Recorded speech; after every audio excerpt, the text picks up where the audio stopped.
Welcome to That UGC Mum Podcast, the user-generated content podcast for mums who want to have it all. I'm talking about the feminine urge to be there for your kids at the drop of a hat, never miss a sports carnival, but also the feminine urge to build a goddamn empire. Hosted by me, Xanthi. Are you ready?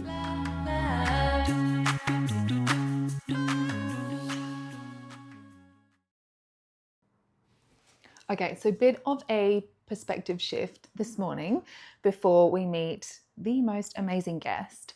I have been doing a lot of thinking, completely unrelated to what we're going to chat about with the guest today. But so yesterday I received a delivery. It's actually this beautiful couch that I'm sitting on, and it's for a UGC job. Now, the brand that this job is for really is one of those pinnacle portfolio moments. It's a brand that all of us want on our portfolio, so it really is a dream come true.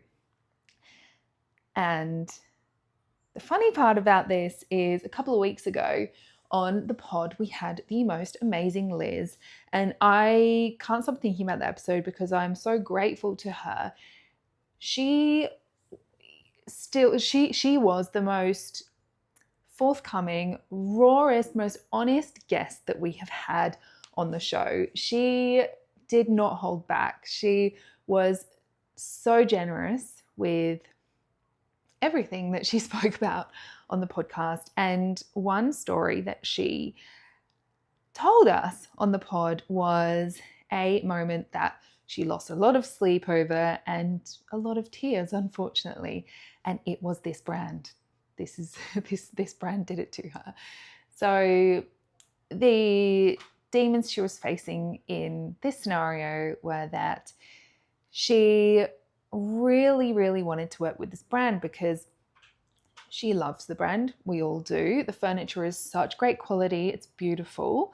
And she was pretty keen to receive some free furniture and shoot some gorgeous content for it.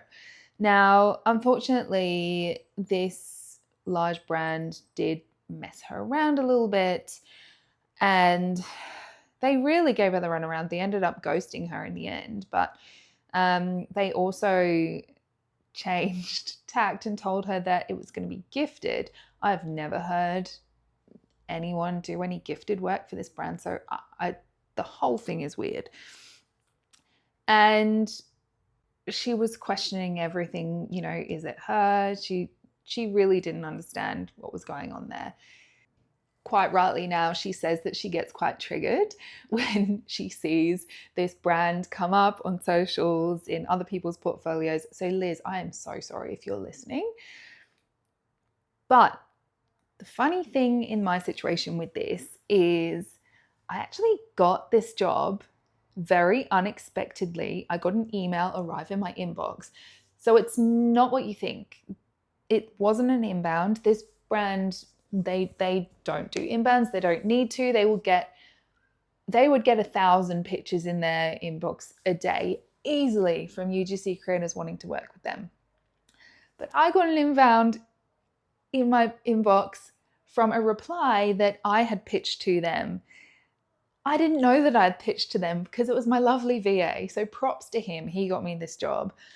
I didn't even know that they were on my hit list because I actually had been having various conversations with this brand last year. I did pitch to them. Now, I really put some time into it. I went on LinkedIn. I found the contact. I found out that she was quite new in the role as well. So, in my pitch, I said, congratulations on the new role. But it ended up not going anywhere. And do you know what? This is the reply that I hate the most out of all the replies from pitches. When they say, oh, sorry, we're at capacity with creators for this campaign, for this quarter at the moment. That grinds my gears because, guys, what happened to scheduling? Like, next quarter is next month, or next quarter is in a couple of months. I'm happy to book something in for next quarter. Let's chat. But they never get back to you. So I feel like it's actually a form of fobbing off, which is fine. I wasn't the right creator for them at the time. So I really surprised when I saw them in my inbox as a reply to a pitch that my VA had sent for me. So that's pretty cool in itself. I'm really grateful that this is working, because I think you heard me go into a bit of a spiral when I first hired this VA. I was like, who do I think I am? Am I even going to be able to pay this person? Is this going to work? It's working. So that's great. But where I want to go with this is I now have this job, which is great, and I'm so excited to shoot it. But at the end of the day, jobs like these with furniture and homewares, the amount of upheaval it takes. So I've got a couple of my UGC besties have worked, with products like this, and it can take an entire day, and that's just the time. What about your blood, sweat, and tears that have gone into assembling the furniture, upheaving a room to be able to shoot the content in, because you've got to choose the room with the best light. So the most hilarious thing about this is I'm in my home, which is currently being fully renovated. I'm under such time pressure to get this done. I have a few concepts that I need to do for this brand. I'm in my sunroom because the light in here is unreal. The wall in this sunroom is going to be knocked down at the end of this week. So I'm really under the pump. I've got to get everything done. I've got to get this couch out of here so that it doesn't get wrecked in the process of this wall coming down. So it is a whole thing. And I do also feel with brands of this quality, your content really has to match that. So I do know that as creators, we really do. We put everything into these concepts. We go above and beyond in the filming because we want to get it perfect. We want to get it juicy. We want to get it right. So what I'm saying is a lot goes into these jobs. And I really want you to sit with this. So at the end of the day, the reason we all want these kind of jobs is not only because it does look great on your portfolio, it's nice to have it on your portfolio, but really, how cool is it to get given a free couch? How cool is it to get given a free bed? But at the end of the day, these $2,000 products, setting it all up for a day and then shooting it all in a day, maybe two, how much is your time worth? Because truly, we could be spending that time shooting a lot of content for a service-based industry. You could get $2,000 worth of work done in that time. So it's just really funny. I'm just trying to highlight how funny it is, what it does to us emotionally. I think we really get in our heads about this. And don't get me wrong, I love shooting this kind of content. This is my sweet spot, home and lifestyle kind of content. I just love it. So to me, it's worth it. But for a lot of things like this, I've been in this situation a few times where I'm like, whoa, this is a lot. Is this even worth it? Sometimes you just got to really think is this worth it? Or shall I stay in my lane? Shall I really hone my skills in the area where I shine and make stacks of cash doing what I'm doing so that I can then buy that $2,000 couch? And I'm going to say this is something that obviously we don't see on social media, but the UGC besties always talk about it behind closed doors. We get so bratty because at the end of the day, you've got to use the product that they want to feature in their campaign. And it is hilarious how we whinge about, I got this one, but I really wanted it in this color and this style. And I've just had that happen so many times, with kitchen products. I've done a lot of work with Ninja. I've done a lot of work with Shark as well. And it's just so funny when you get given this amazing vacuum, this amazing couch, and you're like, oh, it's not the one I wanted. So how about, ladies, we focus on creating the business of our damn dreams working with the products that we love working with, and just making so much money that we get to buy the things that we want and buy the actual ones that we want, rather than getting given the ones that you didn't want. So yeah, that's just my food for thought today. I really did go off on a tangent. I'm so sorry.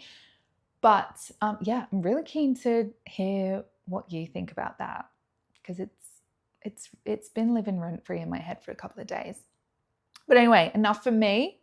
Let's meet the delicious, most ridiculously banging babe that is Phoebe. Hello, Phoebe Alexander. How are you doing today? I'm good, thank you, Xanthi. How are you? That's so good. I'm so pumped to have you on this pod because you are a UGC veteran. And Thanks so much for having me. yeah, I can't wait to hear your story. So can you start, Phoebe, by introducing yourself to people who might not know you?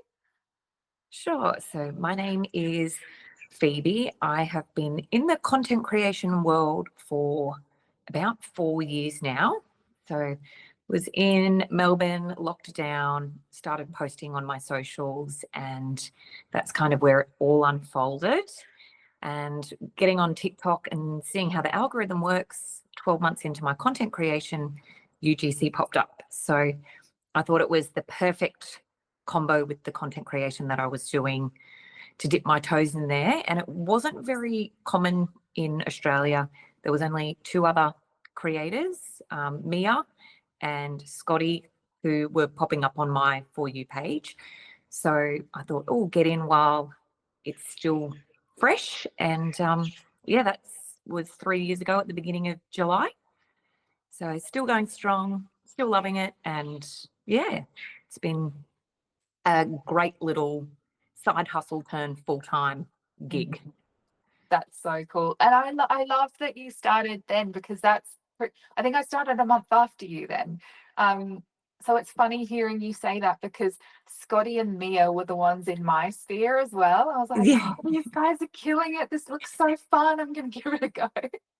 It was a different world back then, having to Totally. explain, to all of the brands Yeah. what was UGC and how it's going to benefit your business, where now it's, out there and it's just a different form of marketing. Yeah, they all know what it is now. Yeah, Yeah. that's a good point. I think most of my content 3 years ago was explaining what UGC was, right? Yes, definitely. Yeah. So take us back to that moment then, Phoebe. So in the very beginning, how did you get started? Did you raw dog it? Did you wing it? Or did you take a course, or what steps did you do? I didn't take a course as such. Mia gave lots of great information out there as she was learning. She was kind of posting about it.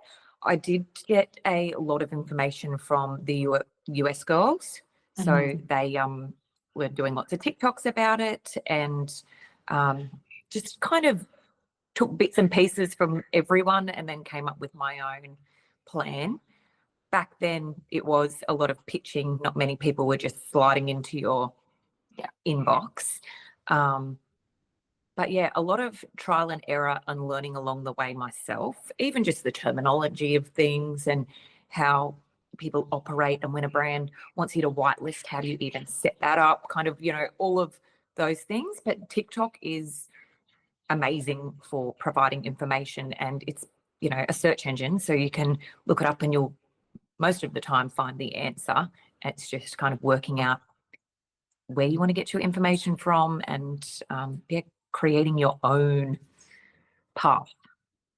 I like that you've brought up about the fact that TikTok is a search engine, because I think a lot of people forget that. Hey, Yeah. And I think when UGC creators are starting and they're making their content, they make their content with getting followers in mind, but really we should be thinking about using a search engine. What do you reckon?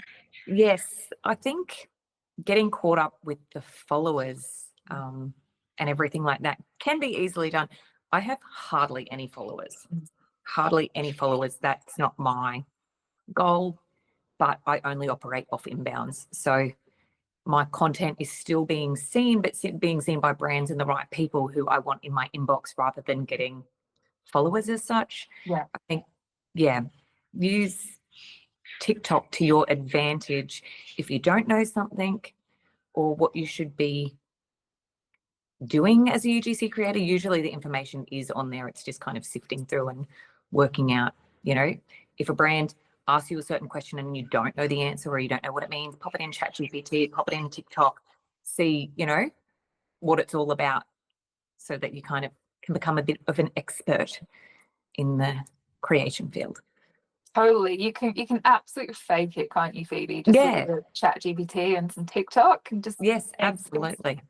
But it doesn't mean that you should if you've just started. Totally, yeah. So what would you, so obviously when you started it was the Wild Wild West, and now you're a salty sea dog and it's 3 years on, and you know a bit more about the lay of the land and the do's and don'ts. What would you say now to a fresh beginner who really wants to get started, but doesn't want to screw things up and fake it too much? Yeah, what I would say is research and follow people on TikTok, and you're best to follow people who have been doing it a long time.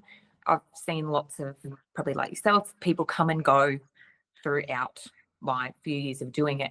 But if someone's still doing it after a long period of time, well, they're obviously having success in making money, which is what we all want. So getting tips and tricks from them and their processes is probably the way I'd go about it, because there is more to it than just posting the content. Kind of there's strategy that goes behind the ads that you are creating. If you're just creating a video that you like, it might not be successful. And if you want to be successful, you need a video that's going to tick all the brand's boxes so that they keep coming back for more and they're making money off you and you're making money, and it's, you know, win-win for everyone. I think if you're starting out at the beginning, yeah, look to people who have been doing it a long time because they're obviously having success. Yeah, totally. And Phoebe, so obviously you're one of those people. Can you talk about the highs and the lows of that? Like, have there been times during your journey when you've just thought, nah, I'm out? There actually hasn't. There has been like times where I'm like, you know, you'll have a deal where you thought it was going to be easy and it hasn't, and then, you know, you're chasing money for months after, and, you know, it's all great in the beginning, and times like that you think, oh my gosh, a bit of stability and a bit of, you know, money that is going to be coming in when it says it's coming in and would be a lot easier. But I love the flexibility around my kids, and I love that if I'm not feeling it this week, you know, I don't have to go as hard. Some weeks are massive, some weeks are not so massive. So I kind of, yeah, just try and ride the wave.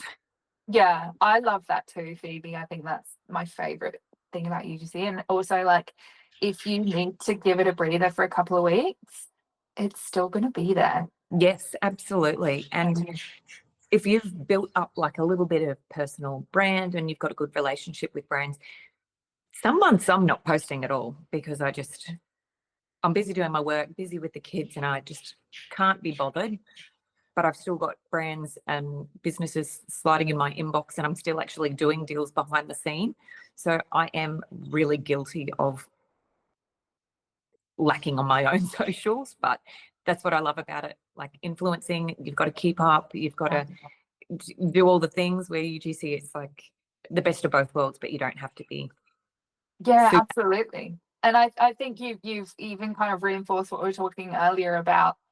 Social media is a search engine. It's not about getting followers. And you just told me that all your work comes from inbounds. That's amazing. Like, you're not consistent with your social media, but because brands are using it as a search engine, they're searching, UGC. Yes, and you're coming up. And I do a bit of a questionnaire at the beginning when I'm communicating with a brand, and in my questionnaire it says, "How did you find me?" Yeah. And most of the time it's from them searching on Instagram or TikTok. Yeah. Or word of mouth. Yeah. That's awesome. That's so encouraging to hear. Yeah. So don't feel like you need to have 1 million followers. If that's your goal and that's what you want, go for it. But you don't need that to be successful. Yeah, 100%. So Phoebe, so you've always got staying power in the game. I'd love to hear from you what you would attribute to your success. Because are you doing this full time now? Well, I say that I'm doing it full time, but it's kind of like around the kids. I've got 2 days a week where the kids are both in care. So I try and do filming on those days, but if brands have got deadlines and everything like that, I just film around the kids. Yeah. Bit of bribery, you know. Oh yeah. Hour on the iPad. Yeah, I think I've got, on those days, I think I've got the Frozen soundtrack in the background of every single brand video. Yes, when they ask for the B-roll and the kids got Oh. wiggles and the screaming and carrying on, I'm always like, don't mind the background noise. That's it. Yeah.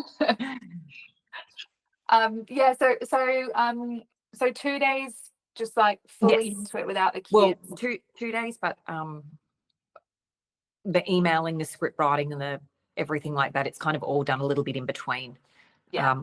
I try not to do script writing on days when they're not here because I love to just get in and get it done. But I've kind of worked out my limits these days. I used to film like 5 videos in a day. Yeah. And now I do max 3. So when I book jobs, I, give myself a bit of time. And then I also sometimes I'll tell the brand they'll get it on Thursday, but really I'll film on the Tuesday just to bide myself some time in case it doesn't work out with the kids that day, because you know what it's like. It's all, every day is different. Some days they're amazing and other days they need your attention. So yeah, I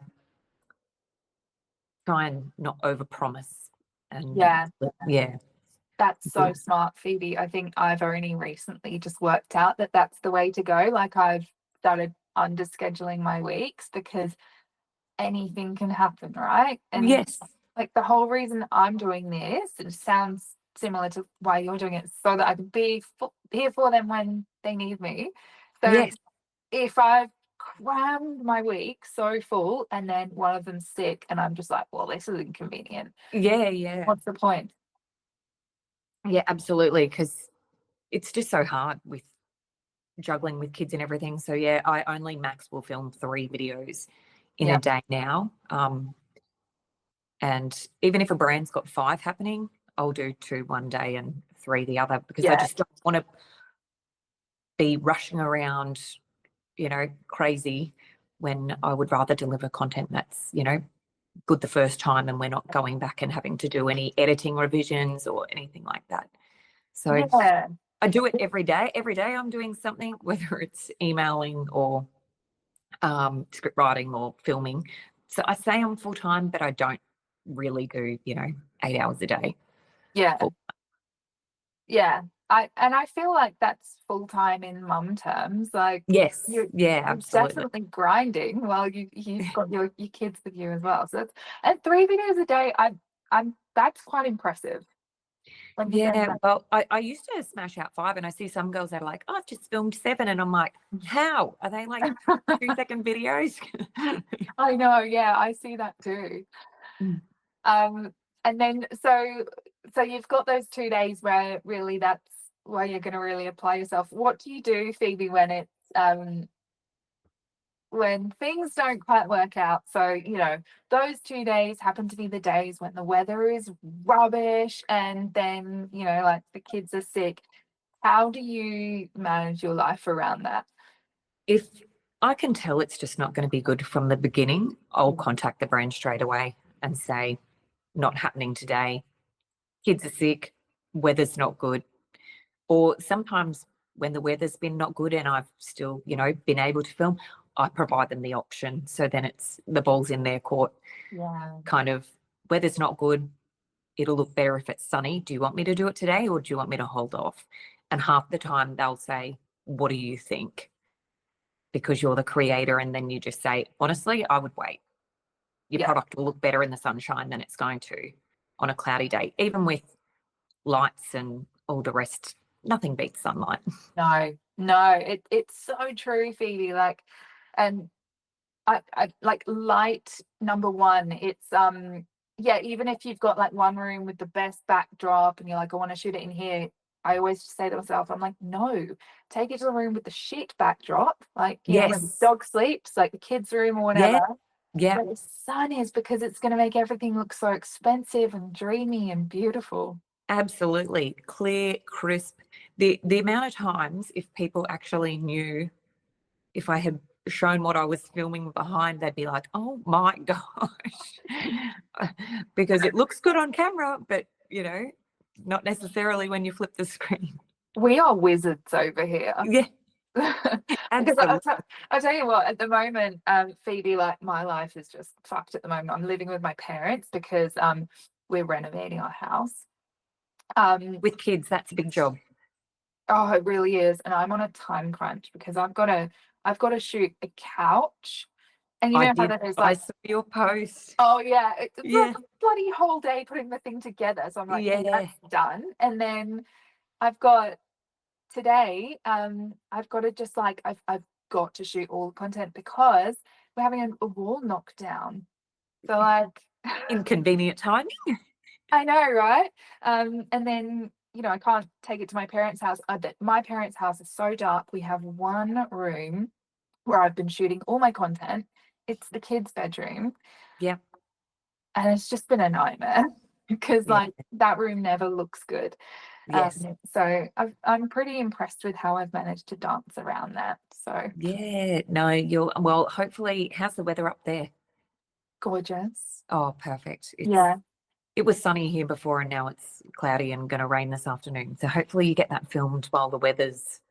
Oh yeah. No, I think I will. But yeah, wish me luck on that one. Couch looks good. Oh, it's beautiful. It's beautiful. I'm so happy with it. It's gonna look good in the Reno as well. So Yeah, amazing. yeah. Phoebe, what are the favorite things that you have, like your favorite jobs that you've got over the years that you've been doing this, and how did you get them? It's funny because when I think about favorite jobs, I think about the people who I've communicated with for the brand and the business. When someone's been really amazing with communication, to work with me, everything like that, it makes me love their brand and Yeah. business even more. So I've worked with heaps of different brands and businesses. MCO, they're I'm not sure if I should say that. The lady's name's Sally, who she's amazing. I've done a number of jobs for MCO. Co, they're Oh, the cleaning. yes, amazing, absolutely amazing. I've done. There's a digital lead generation business up in Brisbane who I create for them all the time. Amazing to deal with. That's not, I don't think necessarily their business, it's for other businesses. Yeah. Getting leads and everything like that. And that's husband and wife team. They are amazing. So I feel like brands and products are one thing, but for me, it's kind of the other side. As soon as they've been really great communication wise, I try and, you know, I've got a bit of a process and a plan that I follow. And when it's, you know, done quickly and efficiently and you've done it a million times with them, it's just a really good transaction. Yeah. Yeah. And I Yeah. think like you spoke before about, you know, how much other crap there is that we have to do in this job. Like when it flows, how good is that? It just Yeah, amazing. When they email you, they tell you what you want, you create the script and everything's all approved, you film, there's no revisions or just, you know, a couple of caption revisions, and then they pay straight away. It's like Christmas. yeah. Because, you know, some brands and businesses, you're chasing up payments and the payment term might have been 60 days and you're like, I've forgotten about that job. That was, you know, so long ago. So when it flows and the process is just kind of ticking and flicking down, it yeah, makes me think highly of the brand as well as the product, because I mean, I only create products that I know, use, and everything like that. If a product or a brand isn't really suited, I just kind of say no from the get-go. Have you ever done any shoots where kind of into it you're just like, oh, actually this feels really wrong, I don't vibe with this product? I haven't, to be honest. I have been quite lucky, and brands that have provided scripts and will say, can you please say XYZ? If it's not what I would say or not what I want to say, I email them back and I'm like, this is what I'm happy to say, and this is how I speak and would articulate myself. Is it okay for me to do this? Because I don't feel comfortable doing that. And they will always say, yeah, pop it in your term, pop it in your language. I think don't be scared to come back to brands with how you're feeling. At the end of the day, it's your face and it's you promoting everything. So you want to be like, okay with what you're saying. Yeah, absolutely. And also I think it works in their favor too, because they want really compelling content, right? So if you're delivering something that feels good for you, it's going to show on camera, right? Yes. And sometimes it needs to be in terms that the everyday person would speak in, not selling terms, because at the end of the day, you're trying to relate to a buyer rather than a brand, giving the details. Yeah.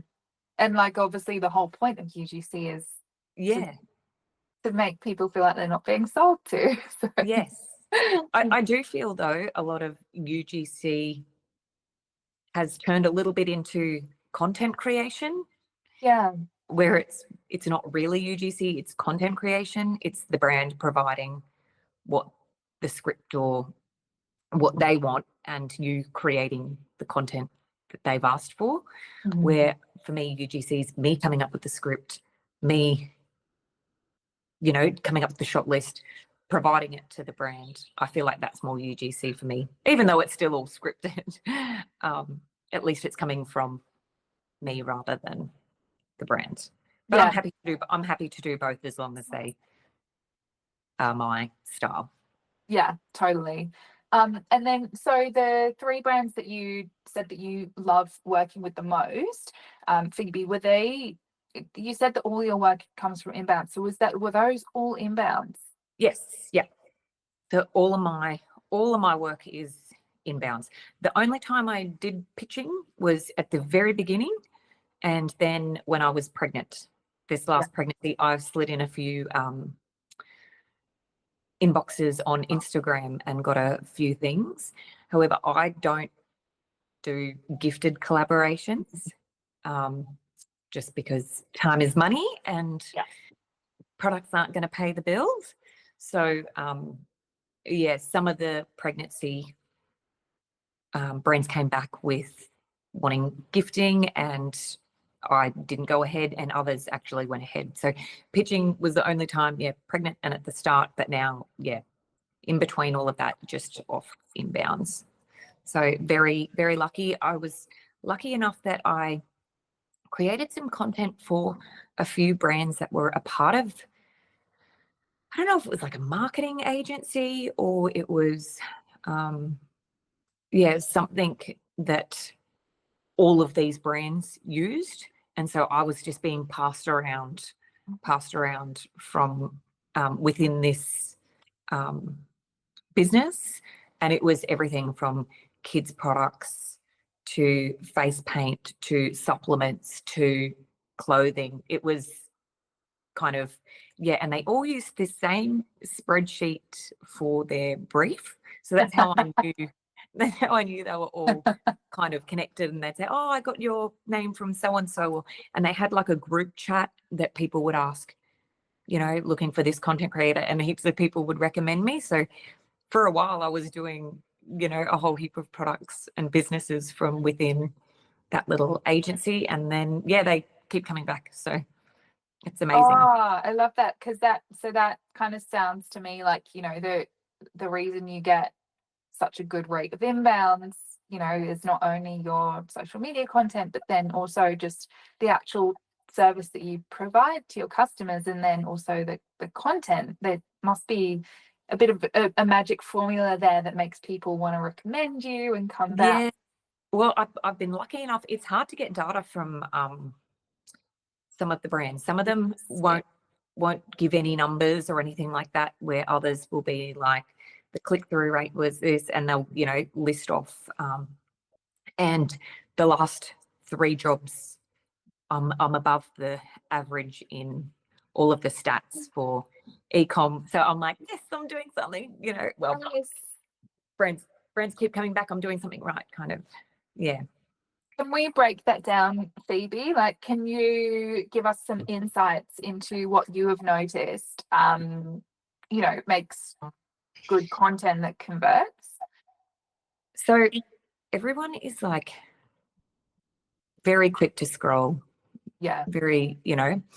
So obviously the hook is really important. I've kind of gone off the whole hook, problem, solution, social proof.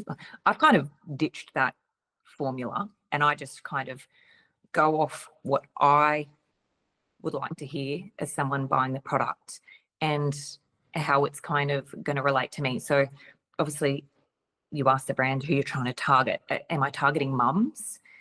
You need to, in the first, it's really like, I think 25% is the thumb stop rate or something. Like, I think it's 25% of people, if they watch past 3 seconds, is amazing. It is. So, Yeah.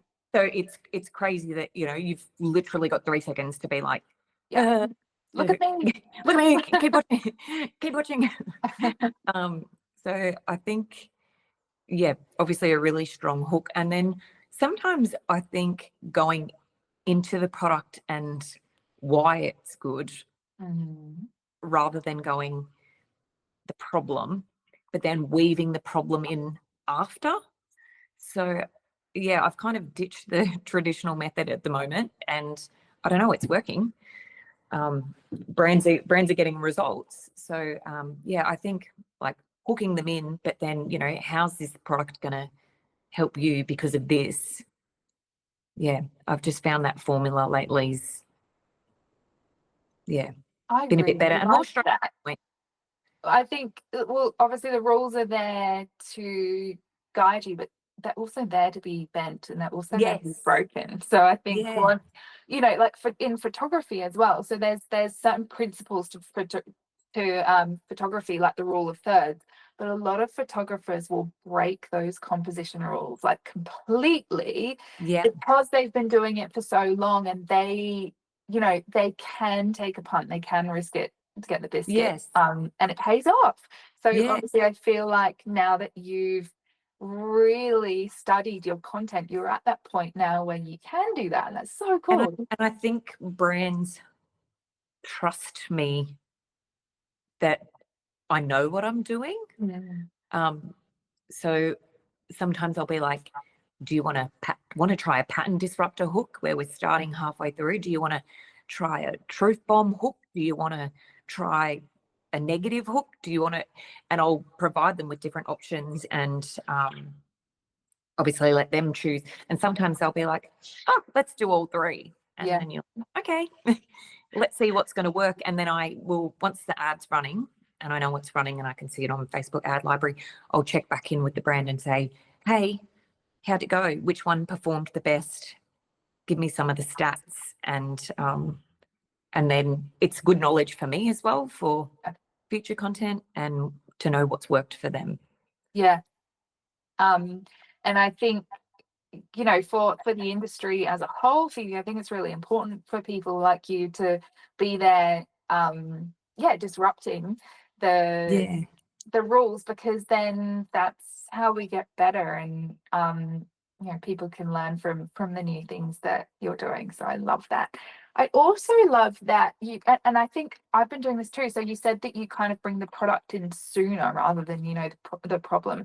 And I've actually, like, thinking about it, I've been doing that too, because I think it's so important. Like, you need to get the product and, like, even mention the Yeah. product in there really quickly so people know what it's about. Because if people are thinking that it's a video about, you know, like, your dog smells, and then they realize that you're actually talking about Pet Circle, then they're like, Yeah. oh, Pet Circle, I wanted to hear about the dog smelling, and they'll scroll on. But if you kind of talk about the product and like, oh, I want to hear about this, I need one of those, then I feel like it has more success. Yeah. I try and have the product within the first 3 seconds. So whether it's me talking about it or it, sometimes I'll have it like sitting on the kitchen counter in the background, or I'll like, it'll be around. Yeah. So if it's a physical product, yeah, so it's visually there regardless of what I'm saying, because sometimes you might be saying something about a problem in the hook, but yeah, if it's just sitting there in the back, it's kind of, it's around. Yeah. So definitely, I've seen some examples of girls, and I'm like, you're showing the product too late in. Yeah. People have scrolled on. If only 25% are staying for 3 seconds, you've missed your mark to get it in front of people. And I feel like the ones that are staying around might not be staying around for the right reasons. Whereas if you've got the product there straight away and they're like, oh, I love that blender, or oh, I love that. Yeah. Then that might be why they're staying, and then they'll go and click and they'll buy, and the client's going to be really happy. Yes. Yeah. Oh, that's so good. Thank you for that. Phoebe, I really wanted to hear from you. Like, what do you think is the biggest lie in that people are being sold about UGC? That it's easy, just post the content. Mm-hmm. I mean, I'm all for like just post the content to get yourself out there, but that it's easy and you make lots of money. Mm-hmm. You can make lots of money if you work out the method and the formula. If you are doing lots of videos, yes, you will make lots of money, but if there's no quality in the content or strategy behind it, the brand won't come back, and you will be forever hitching and on the hamster wheel of trying to chase work. I think yes, it's easy once you learn how to do it all. And I think this just comes back to the research. Knowledge is power. There is room here for everyone. No brand wants one girl the entire time. So don't feel like it's a competition. Don't compare yourself. We are all on our own paths. I think it's very easy to get caught up when people are saying, you know, I made X amount. And I'm guilty. I said I had 3K worth of filming to do the other day. That was to show people what can be 1 week and what is possible. But is 3K filming every week? No, it's not. So I think, yeah, the biggest lie would be that it's easy and that you can make lots of money. It can be easy and you can make lots of money, but only if you work out the method and work out what works for you and work out what makes brands money and gets them in your inbox and coming back, so you're not hustling every week. Yeah, I think that's a real mic drop moment there, Phoebe. Yeah, all of the things that you said, I feel them in my bones. And I do think I actually see a lot of UGC creators in that point where they're just like, I'm pitching so much, I'm not making enough money, I'm so exhausted. And yes, and that's tiring. Sorry, what was that? That's so tiring. Pitching, writing one email, you're supposed to tailor them for every brand and give them some ideas on products that you might have. If you're doing that, that's going to take you hours. Yeah, it's going to be. And sometimes you might not even hear back, and then you think, I've just wasted all of that time. And like the copy paste method, brands literally delete when they see, hi, I'm so and so, I'm a UGC creator. I've gotten a few emails for jobs that I've put out on behalf of brands that I've worked with that I've said, oh, would you like me to do a post on TikTok to get you some more UGC creators?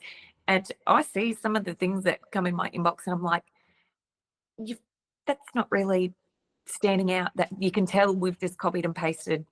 Yeah. And yeah, too time consuming for everyone.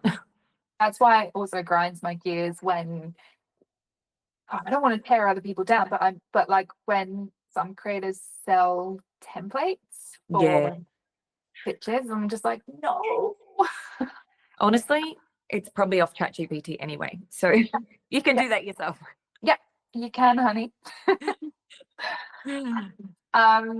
So Phoebe, I like that we've sort of distilled your method down. So I feel like you have a good focus on social media so that you get inbounds, but I feel like that also gives you an opportunity to hone your own content. Like it gives you a chance to practice your content and also, I guess, invite community as well. Yeah, I get lots of the UGC community in my inbox asking me questions and asking me tips and tricks. I'm happy to help anyone out. I'm not gatekeeping any of my method or anything like that. So when I have creators pop in and ask questions, I'm always happy to help. If anyone needs anything, just slide in my Instagram or TikTok. But yeah, I need to work on my socials, but it's still working. So I'm like, oh, I don't think you do. Did you hear that, ladies? Phoebe's offering help. Yeah, jump on that. Do you have any tips, like in terms of, so I know you said that you're not very good with your socials, but like it's clearly working. Like what kind of content do you think you need to be putting on your page to attract brands and differentiate? Like if you think it's different for Instagram and TikTok, please do different. Yeah, I think it's really different from Instagram to TikTok. Instagram's actually where I probably get more of my DMs. However, the TikTok people usually they email because they can't. It usually sits in the message request folder. But Instagram, I must admit, I'm just kind of posting whatever. TikTok, I used to give all tips and tricks about UGC, and then I kind of got a little bit tired of hearing myself talking about UGC. So I went a bit rogue and just posted videos of things that I've done in Melbourne, activities, restaurants and things like that. And I've actually gotten a few jobs now just from going rogue on my account. Like in-person jobs? Like yeah, cool. Yeah. So actually I did one on the weekend, still got to edit that. But I have more fun doing videos like that are just kind of, the experience. And that's where I tend to get all of my views on TikTok rather than giving my tips and tricks. But I kind of, I've just gone a little bit rogue and I'm kind of like, I'm just going to post whatever I want at the moment. So I don't really have a method, but it's still UGC, right? Like it's not completely rogue. And I'm still getting jobs. So I'm getting jobs from it, which is amazing. And they're jobs that I find really fun and exciting. I did a chicken poultry shop and got to go and do my weekly chicken haul. So that was delicious and that was really amazing. I did another one on the weekend where I got to take my family, and it was an activity with all of the lights and the mirrors and the Met art world. So yes, I've got to edit that, but I've just gone a bit rogue at the moment. But if I was starting UGC, I think documenting your journey is probably the easiest way, just to let people know that you're a UGC creator and what you're doing. Sometimes I think examples are good, and other times I don't think examples are good. I think if you've got a link to your portfolio anyway, brands can have a look. I think TikTok's more about building your personal brand, kind of how do you talk, what are you into normally, what's your vibe, not here's a product kind of thing. So yeah, I think just showing up, and even just your day, what are you doing today? I'm going to make a smoothie. Come make a smoothie with me. And then, you know, you can show a bit of your content creation skills and editing within that video. But yeah, if I was new, I'd kind of document the journey, but not necessarily just UGC and UGC tips. I think more your journey and your day and what you're up to and what you've achieved. I like they do that. girls are like, I got my first inbound, and I'm like, yeah, go you. Yes, Like, I love so that. amazing. I love that so much. I love following those Yeah. journeys. Also, so I didn't actually start my UGC social media account. Like, this sounds ridiculous to say now, but I didn't start it until I was a year in, and because I didn't see the point. Like, I guess I didn't understand the value of I think it was a bit different back then too. It was different, yeah. But also, like, I wasn't going to share tips, because who am I to do that? I used to get so confused when, like, new UGC creators would share tips. Yes, yeah. I initially was giving tips, but it wasn't kind of in a tippy way until I kind of knew what I was doing. It was more like, okay, so this is whitelisting. I found out whitelisting. I searched up, and whitelisting's this. Yeah. And so I kind of did it in that way of, I learned what whitelisting was. But now I'm like, okay, this is what you need to know. I'm kind of a bit more like, that's straight to the point. This is what you need to know. This is how the brand's going to go about it.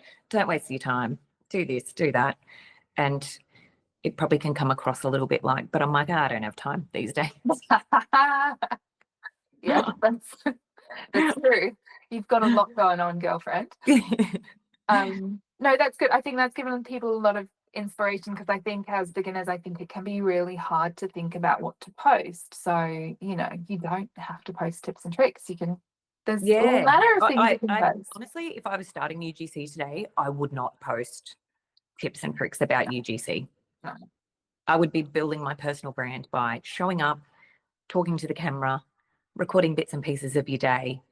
What are your wins and losses for the day with UGC? Or, you know, I wouldn't be selling a course or doing tips and tricks if I was new.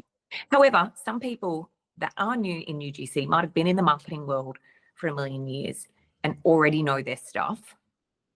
That is slightly different. But still, I think building your personal brand is more important than educating other creators, unless that's where you want to go. Yeah. I think there's a lot to be said for that. Like, if you feel a real, like, if you feel like you've got a lot to give to the industry, like you are from a marketing background or an ads background, and you really feel called to teach people, then oh my gosh, go for it. Shoot for the stars. Like, we need people like that. Yes. Because we're all still learning, and we are.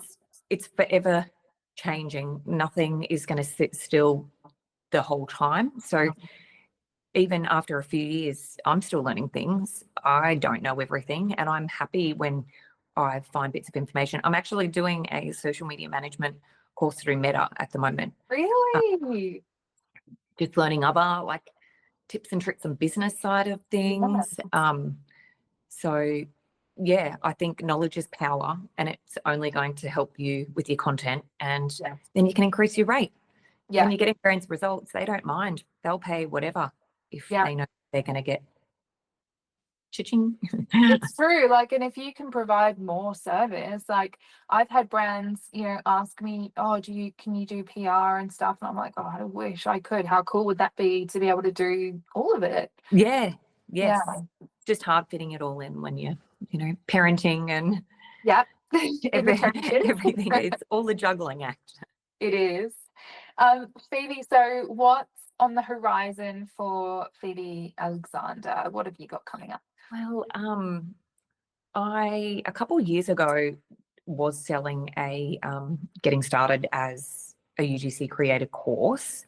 I kind of stopped that and just let that be. I have put all that information plus new information into an ebook.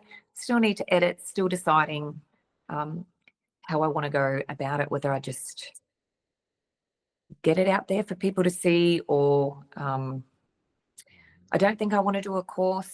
I do still want to be available to the people who buy it to answer any questions. I love helping people. I love seeing girls that bought the course succeed and get their deals, but I'm not sure if that's really the route I want to go yet, because I do feel like there's lots of people selling things, and I'm unsure, but I know it's got a lot of good information, and it's still the process that I follow today.